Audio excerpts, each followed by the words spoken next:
5 ദിവസത്തെ അവധി ആയതുകൊണ്ട് ഞങ്ങൾ കൊൽക്കട്ടയ്ക്ക് പോവുകയാണ് കേട്ടോ. ഹാജിപ്പൂരിൽ നിന്നാണ് ട്രെയിൻ ബുക്ക് ചെയ്തിട്ടുള്ളത്.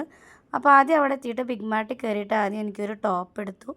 അതിനുശേഷം അവിടെ നിന്ന് ഓട്ടോ എടുത്തിട്ട് ഹാജിപ്പൂർ റെയിൽവേ സ്റ്റേഷനിലേക്ക് പോവുകയാണ്. ഇവിടെ ഇരിക്കുന്ന ഈ ചേച്ചിമാരുടെ മുഖത്ത് നോക്കിയാൽ നിങ്ങൾക്ക് കാണാൻ പറ്റും. ഒരു മൂക്കിൻ്റെ അവിടെ നിന്ന് തൊട്ടിട്ട് അവരുടെ നെറുക വരെ സിന്ദൂരം ഇട്ടിട്ട്. അതെന്താണെന്ന് വെച്ച് കഴിഞ്ഞാൽ ഇവിടെയൊക്കെ ചില വിശേഷ ദിവസങ്ങളിൽ പൂജകളൊക്കെ നടത്തുമ്പോൾ ഇവിടുത്തെ എല്ലാ സ്ത്രീകളും ഇവിടെ ഇങ്ങനെയാണ് സിന്ദൂരം ഇടുന്നത്. പിന്നെ ഞങ്ങൾ റെയിൽവേ സ്റ്റേഷനിലെത്തി. ഇതാണ് ഹാജിപ്പൂർ റെയിൽവേ സ്റ്റേഷൻ.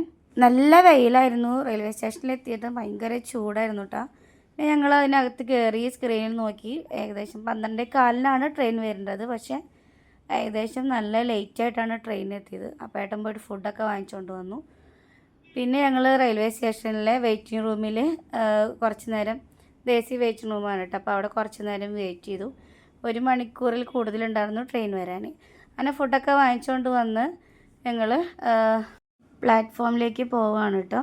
പിന്നെ അവിടുന്ന് പിന്നെയും 1 മണിക്കൂർ കഴിഞ്ഞാണ് ട്രെയിൻ എത്തിയത്. ബാക്കി വിശേഷങ്ങളുമായിട്ട് അടുത്ത വീഡിയോയിൽ കാണാം.